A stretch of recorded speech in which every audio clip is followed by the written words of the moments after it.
नमस्कार, नाथ शिकार में आपका स्वागत है, अभिनंदन। वाहन के बारे में हम बात कर चुके थे और अब बात करेंगे घर के बारे में। घर का सपना सबका हो अपना। तो मकान, भूमि, संपत्ति, इनके क्या योग हमारी कुंडली में होंगे? हमें किस उम्र में, किस प्लैनेट से और किन किन प्लैनेट्स की मदद से हमें घर प्राप्त हो सकता है? तो मकान, भूमि का जो कारक है वो है कारक मंगल। अतः कुंडली में फोर्थ हाउस का लॉर्ड तथा मंगल, इनकी स्थिति अगर अच्छी होती है तो मकान की प्राप्ति जल्दी होती है और आसानी से होती है। वरना आप कई बार देखेंगे कि लोग प्रयत्न करते हैं, धन होते हुए भी वो घर या ज़मीन का परचेज़ नहीं कर पाते। या तो उनके मन का नहीं मिल रहा होता है, या वो भटकते रहते हैं अच्छी प्रॉपर्टी के लिए, लेकिन वो प्रॉपर्टी प्राप्त होती नहीं है। अगर मान लीजिए किसी तरीके से हो भी जाती है तो वो उस प्रॉपर्टी में जाकर रह नहीं पाते हैं। तो पहला जो प्लैनेट है, मेन प्लैनेट है संपत्ति घर के लिए, वो मंगल। अपने चार्ट में मंगल की स्थिति को देखे बिना हम ये नहीं बोल सकते कि हमें प्लैनेट घर मिलेगा कि नहीं मिलेगा। तो जो कुछ योग हैं वो पहले मैं डिस्कस कर लेता हूँ घर के, कि घर प्राप्ति के क्या योग बनेंगे हमारी कुंडली में। केवल घर नहीं, ज़मीन, प्रॉपर्टी के भी क्या योग बनेंगे हमारे चार्ट में, उनको हम पहले डिस्कस करते हैं। तो पहला जो योग बनेगा, फोर्थ हाउस का जो लॉर्ड है और मंगल, ये उच्च के हों, मूल त्रिकोण मतलब 159 में हों, या ये दोनों प्लैनेट अपने अपने घर में हों, शुभ स्थान पर हों और शुभ ग्रहों से दृष्टि पड़ रही हो इन पर। मैं फिर से बोलता हूँ, फोर्थ का लॉर्ड और मंगल, ये दोनों अच्छी स्थिति में होने चाहिए चार्ट में।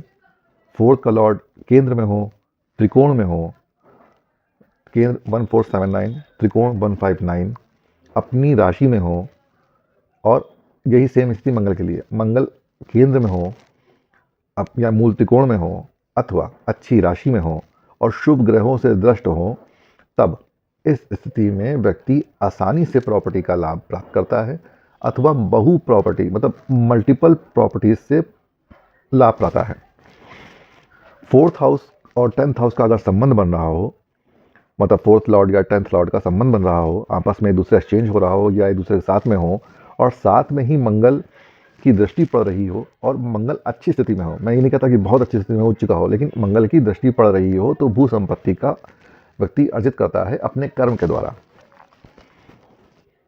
अगर फोर्थ हाउस में सूर्य आ जाए, सन, और अपनी उच्च राशि में हो, मतलब मेष राशि में हो फोर्थ हाउस में, तो ये स्थिति केवल तब बनेगी मकर लगन के लिए। मकर लगन की कुंडली हो, फोर्थ हाउस में सन हो, तो प्रायः देखा गया है ऐसा व्यक्ति 22 की उम्र में ही अपनी संपत्ति बना लेता है, भूमि प्राप्ति हो जाती है उसे। फोर्थ का लॉर्ड 7th हाउस में हो और शुक्र 4th हाउस में हो, इन दोनों में और दोनों प्लैनेट्स में मैत्री हो, मतलब शत्रु ना हो एक दूसरे से, तो स्त्री के द्वारा भू संपत्ति की प्राप्ति होती है। मैं फिर बताता हूँ, फोर्थ का लॉर्ड 7th हाउस में हो और शुक्र 4th हाउस में हो और फोर्थ के लॉर्ड और शुक्र की दोस्ती हो, दुश्मनी ना हो, दुश्मन प्लैनेट ना हो, तो इस स्थिति में स्त्री के द्वारा भू संपत्ति की प्राप्ति होती है। फोर्थ हाउस चतुर्थेश मतलब फोर्थ लॉर्ड 10th लॉर्ड चंद्रमा बली हो और परस्पर मित्र हो, तो जातक को बहुत क्षेत्र मतलब बड़े क्षेत्र का स्वामी बनाता है। फोर्थ का लॉर्ड, 10th का लॉर्ड और चंद्रमा, ये तीनों अगर चार्ट में बली हैं तो व्यक्ति बहुत क्षेत्रशाली अर्थात मल्टीपल प्रॉपर्टी के योग दे देता है। अच्छा, एक संपत्ति खराब करने का योग बताता हूँ। फोर्थ लॉर्ड और मंगल अगर नीच के हो जाएं, पाप युक्त हो जाएं, मतलब पापी ग्रहों के साथ में आ जाएं, तो व्यक्ति भूमि का नाश करता है। चतुर्थेश नीच राशि ग्रह का हो और धन माहों में रहने पर, मैं फिर से बोल रहा हूँ, फोर्थ का लॉर्ड शत्रु ग्रह के साथ हो, मतलब फोर्थ का लॉर्ड जो है अपने शत्रु ग्रह के साथ हो और धन भाव में हो, मतलब सेकंड हाउस, फोर्थ का लॉर्ड सेकंड हाउस में हो लेकिन अपने शत्रु के साथ हो, शत्रु प्लैनेट के साथ में हो, तो व्यक्ति धन का क्षेत्र का नाश करता है, मतलब प्रॉपर्टी को वेस्ट करता है।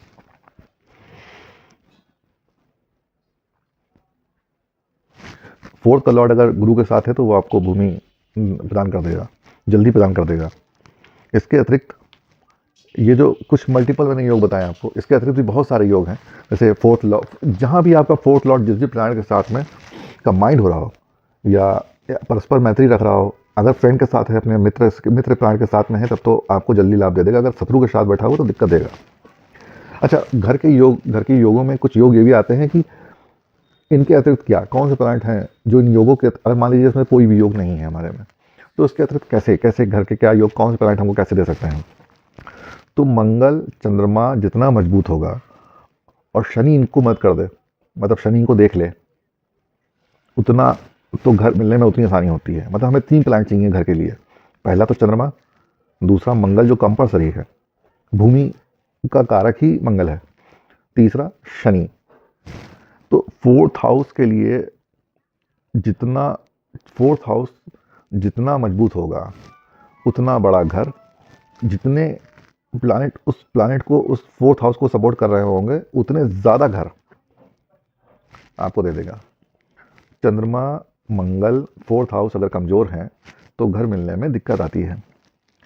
यदि फोर्थ हाउस को राहु देखे या राहु उसको प्रभावित कर रहा हो तो घर बनने में परेशानी आती है।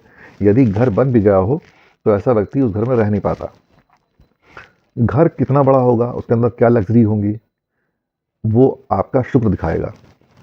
अगर चंद्रमा का जो पर्वत है आपका, ये मोटा है, उभरा हुआ है, बहुत पिलपिला नहीं है, उस पर कोई क्रॉस या तिल का निशान नहीं है, धब्बे नहीं है, साफ़ सुथरा है, तो ऐसे में व्यक्ति को 28 से 36 के बीच में प्रॉपर्टी का सुख मिलता है।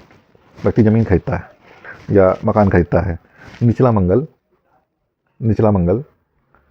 ये अपर मंगल है, ये जो निचला मंगल है आपके अंगूठे और तर्जनी के बीच का जो क्षेत्र नीचे आता दबा हुआ, ये लाइफ लाइन के नीचे का क्षेत्र, अंदर का क्षेत्र, निचला मंगल अगर बहुत दबा हुआ है, कटी फटी लाइनें हैं, जीवन रेखा पर कटी फटी लाइनें हैं, लाइफ लाइन पर कटी फटी लाइनें हैं, तो प्रॉपर्टी मिलने में दिक्कत आती है।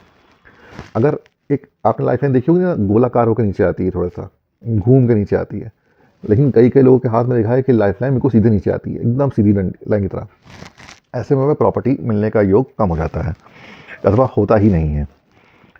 शनि पर्वत पर जीवन रेखा से अगर कोई लाइन जाती है, लाइफ लाइन से कोई लाइन निकलकर शनि के पर्वत पर मिडिल फिंगर के नीचे तक चली जाती है, तो ऐसे में व्यक्ति को घर 38वें घर, अपने जीवन के 38 ईयर से पहले अपना घर मिल जाता है।